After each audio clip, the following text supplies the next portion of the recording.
The cheese stands alone. Uh-oh. 7 jobs filled. The Commanders are not commanding. Still looking. Right. Still potentially reeling from whatever it was that happened with Ben Johnson. And I've heard a lot of different things. And I'm not just going to throw it out there as others have without being 100% sure that it's true and without giving the folks involved a chance to chime in. Now, the problem is I've reached out to this guy's agent, and there are some that are saying the agent may have negotiated things in a way. And we saw it and spoke about it yesterday. The idea that Shefty put out there to 10.7 million followers on X, that the asking price was so high that it spooked multiple teams. I mean, there's other things that I've heard, but again, bottom line is we all thought it was going to be Ben Johnson. I believe Adam Peters, the new GM of the team, wanted to hire Ben Johnson. Right. And see, this is part of the sales job to your fan base. As you get started, new ownership with this new franchise, and everything's positive, you don't want anyone to think, and I'm sure they would deny it vehemently, they don't want anyone to think that they didn't get exactly who they wanted. Right. So now they're regrouping, and look, they're down to 4 candidates that we know of. And what will they do? Will it be Eric Bieniemy sticking around as head coach after being offensive coordinator of the last regime, the head coach of which has been fired? Aaron Glenn, the Lions defensive coordinator. Not that Lions defense has been a high-end unit the past couple of years, but he could come in, potentially do a good job with the Commanders. We don't know. Anthony Weaver, another Ravens coach, defensive line coach, assistant head coach. Could it be him? And Dan Quinn still in the mix despite giving up the 48 points to the Packers in the playoffs. Do any of those 4 names excite the fan base if that's the hire? I don't know. They're still in that honeymoon phase where as long as it's not Dan Snyder, we don't care. As long as Dan Snyder is out of D.C. and no longer owning our team, we don't care. You could throw a dart and hit somebody and make that person the head coach, and we don't care. Yeah. But I still think the fan base is kind of, they were jazzed up about the idea of Ben Johnson, and now what, Chris? Yeah. Now what? I have a lot of respect for those guys on that list right there. I don't think it's a list, though, to your point, that's going to excite the fan base. Yeah, I think you're exactly right. They're excited no matter what, right? We know Commanders fans like Matthew Berry, our fantasy expert for NBC. He's just elated that it's no more Dan Snyder and there's, light at the end of the tunnel there. But we don't know what, as far as who that is going to be to lead him to the light. I don't know yet. And where they are now, with all spots filled except for them, hey, the one thing I would say now is don't rush to a decision. Take your time here. You're the only one left. So, do your due diligence on the 4 guys there and continue to kind of, peel through the league and see if there's anybody else out there that you would think that makes sense for your football team. But there's no competition now.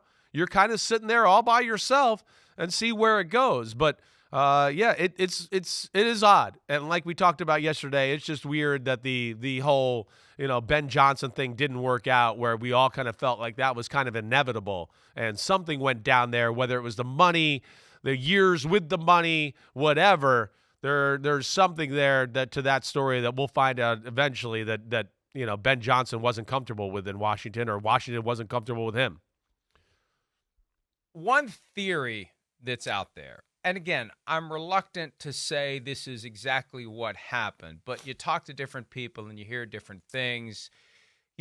Some coaches are able to walk through the door with a lot more juice than the coach is going to walk through the door with in D.C. because the structure is already in place. Yeah. That Adam Peters is the GM. That's what they decided to do, a strong GM model where the GM runs the team and the coach basically works for the GM. Some other coaches want to be like Kyle was. This is what I was alluding to 7 years yesterday. ago with the 49ers. Right. You walk through the door as the guy in charge, yes, and you hire right. the GM. That's why the Chargers, one of the reasons why the Chargers cleared out Tom Telesco, yes, along with Brandon Staley. Right. They wanted to have the ability to start from scratch. And if it meant GM, then coach, so be it. If it meant GM, coach, straight partnership, so be it. If it meant coach, and then, hey, coach, who do you want your GM to be? So be it.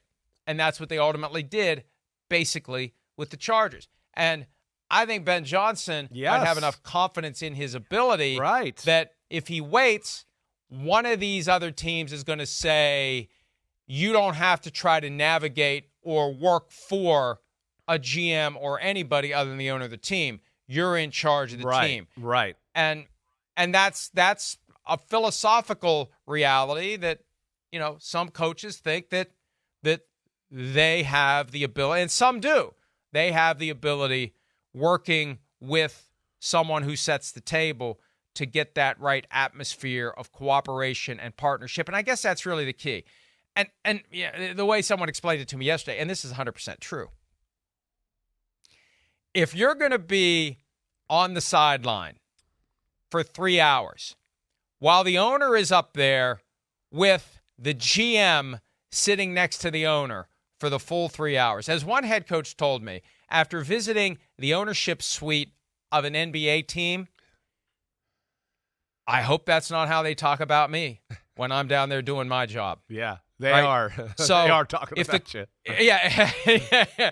So if you're fully in charge as the coach, you don't have to worry about somebody trying to stick a knife in your back. Exactly right. You don't have to worry about that. Right. You hold the knife. And that's Yeah, that's right. There's nothing to stick in my back. Right. I'm safe turning my back to you because I got the knife. Exactly. That's not a knife. This is a knife.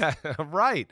But and Mike, again, I don't know this. I know I alluded to kind of this stuff yesterday when I was talking about this subject.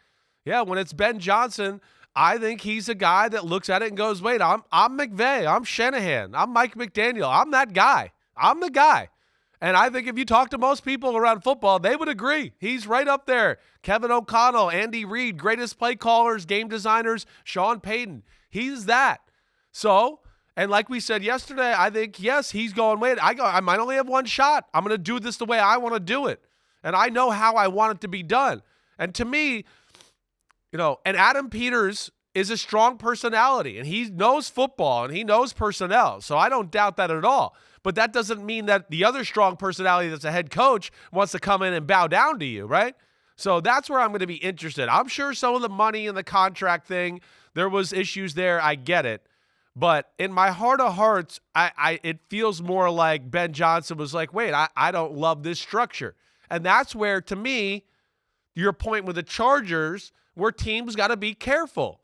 Because if there is a shiny new object coach out there where you go, wait, that's the guy, he's target number one, which is what Harbaugh and Ben Johnson were, you have to adhere to their rules first, and then you go get the GM. Because like we're seeing, or like you pointed out, you get the GM, and now the coach comes there, and you're like, man, we really want this coach, and then he's like, wait, hold on, you're going to give him all the power? He's going to do this? I'm the coach. Like you said, I'm the one out there doing all the stuff all week, 3 hours on a Sunday, and my butt's on the line. And now I'm not going to be able to control a lot of the stuff that will help me control it on Sunday. And I think that's where a guy like Ben Johnson goes, I'll go back to Detroit. I like living there and working there anyways, and I'll wait till the timing is just right for me to move my family and make this next move.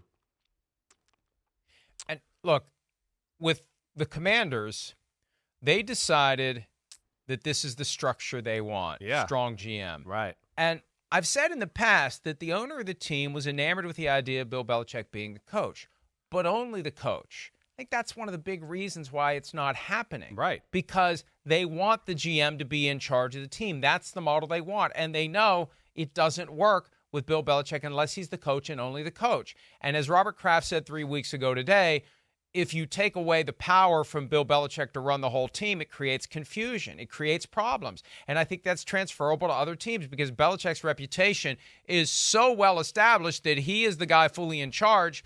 It's going to be awkward when he goes somewhere else. He's not going to answer to a GM. And as I said yesterday, one of the first lessons in NFL dysfunction is the GM who brings in a player that the coach won't play. I'll show you. I didn't want this guy. You pick this guy. I don't want him. he's buried on the depth chart. I'm never putting him on the field. Right. And the guy gets caught up in this game between the GM and the head coach because the head coach wants the GM to stop bringing in guys that the coach doesn't want and start getting the guys that he does want. Yeah. It becomes a power play. Right, definitely. I think there's a concern that Belichick just can't change at this point. I'm not saying it's true. I'm just saying there's a concern that he's never going to be able to just say, you give me whoever you give me, and thank you, and I'll turn them into the best football players I can. Yeah, well, he has a process and a way that he believes things should be done. And he's got a lot of evidence to say it worked, right? We can all get on him a little bit, certainly. Like you have, I have. Hey, some of the high-end draft picks and all that, yeah.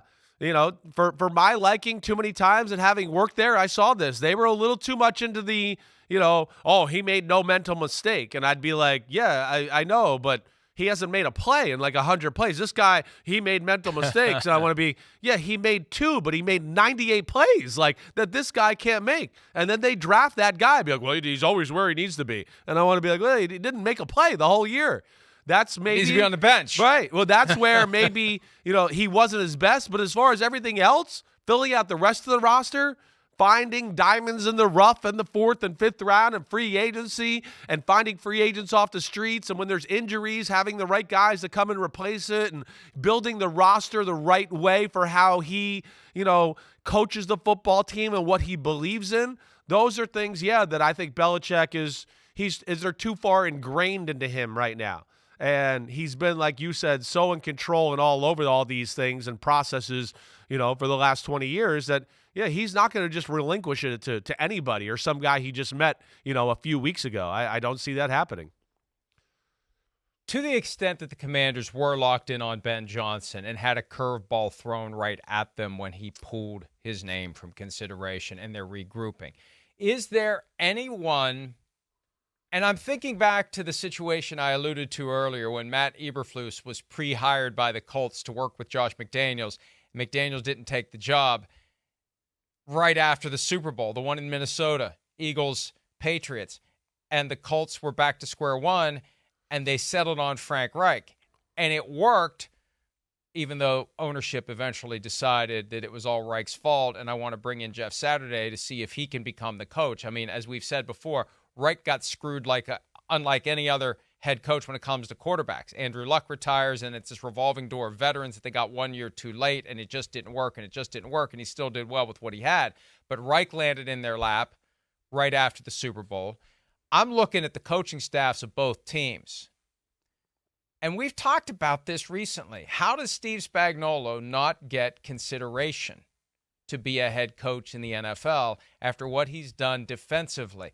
Just because he was with the Rams and it was a complete and total dysfunctional mess in St. Louis. And yes, the team was horrible on his watch, but the team was horrible at that time.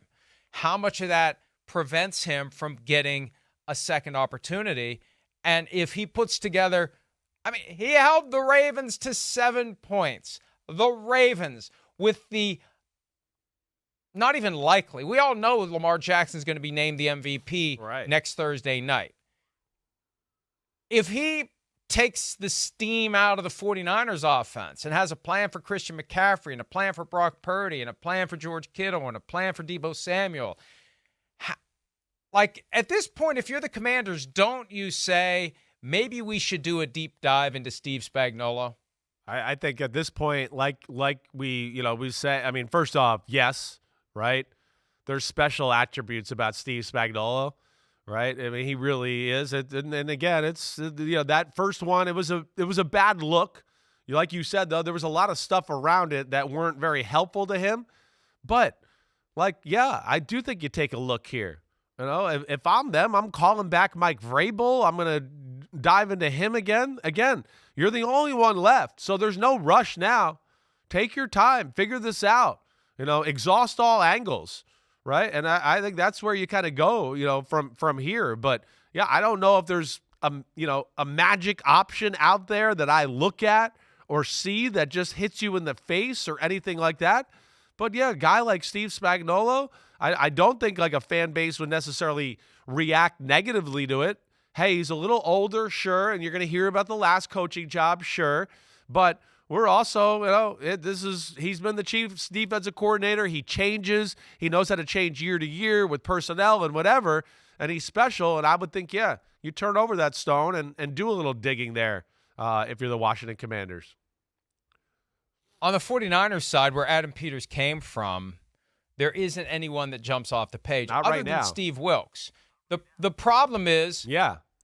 there were issues this year, and The defense Steve isn't Wilks as didn't good. come in and Right. carry the torch the same way Robert Saleh and DeMeco Ryans did. Exactly. So there's been a sense of a bit of a drop-off defensively. So that doesn't exactly make Wilks candidate A1, but look at what he did in Carolina in 2023. Right. Look at what he did there, turning that team around. And all those players that wanted him, and maybe in hindsight, David Tepper wishes he had given him an opportunity to try to lead the team from square one.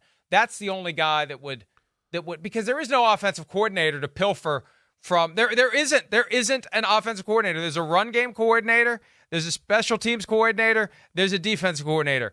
Kyle Shanahan does everything else. Pass game coordinator, offensive coordinator, that's him. So there isn't somebody there who's been Shanahan's protege that you can just pluck away and make a head coach. But, Adam Peters is going to know that coaching staff better than any other. But our broader point is, here we are 10 days from the Super Bowl. Yeah. You aren't competing with anyone else for a head coach right now. Right. You have the luxury of sitting back and waiting. And, yeah, the Senior Bowl's going on now. Well, it doesn't matter. That's going to come and go. The Combine's coming up. You want to have your coaching staff in place by then. But you do have some time. And maybe you take full advantage of it, and you leave no stone unturned. Who's out there that we could consider, including anyone and everyone from the staffs of these two teams that are still left to play a game? Because there could be something that happens 10 days from now that makes you say, damn, that's the guy that we should be looking at. Right. Go ahead and look at him now. Right. Yeah. Who knows? Maybe somebody comes available that you didn't think would be available. There is no rush. But, like you said, the GM's there. So the front office, some of the free agency and draft stuff, that's already in motion there. That's not really like a huge, the coach has to be involved in all of that and there to get some of those details figured out, right? I always look at connections. Mike McDaniel came from the 49ers. Is this where a place where the Commanders and a guy like Frank Smith gets involved now, the offensive coordinator for the Miami Dolphins? I know he wasn't in San Francisco, but again, he knows Mike McDaniel. Adam Peters was with Mike McDaniel in San Francisco. Does he get thrown into the fire here? Another name I'll throw out there that I think is kind of shocking that it just didn't get in the cycle anywhere is Lou Anarumo, the defensive coordinator for the Bengals, who was a hot candidate the last few years and has a lot of the Mike McDonald qualities that we talk about. They had some personnel changes on defense this year and statistically weren't good. So that hurt him. But, yeah, I don't know, Mike. I'm going to be really interested to see where the Commanders go. Like I said, I feel like it was a little bit we're all in on Ben Johnson, even though we're trying to make it not look like we're all in on Ben Johnson. Oh, wait, we didn't get Ben Johnson? Oh, crap. Let's act like we're not too shocked that we didn't get the guy we want. What the hell are we going to do now? It feels like they're kind of in that mode to me. And that's a great point, because if another name pops up on the list that wasn't already there, that reinforces the impression they didn't get their first choice. And I think there is a very strong desire, maybe to the point of an obsession, with creating the impression that new ownership, we are going to be great new ownership and everything is great and there's no one in their right mind who wouldn't want to work for us except for Ben Johnson. Except for him. So if you start putting new names on this list, now you are telling the world our first choice was Ben Johnson. It wasn't one of the people we've already talked to. Because they're not going to be able to sell the idea that they waited a month to finally unveil the person that is their first choice by making an interview request or bringing in this person to talk to. The whole thing is unfortunate that it happened. Whatever the reasons, whatever the cause, the way that it happened, it's going to make it impossible. Maybe that's what the Commanders just need to do. Hi, it's Mike Florio. Thanks for watching PFT on YouTube. Hit subscribe for the latest news and analysis from Pro Football Talk.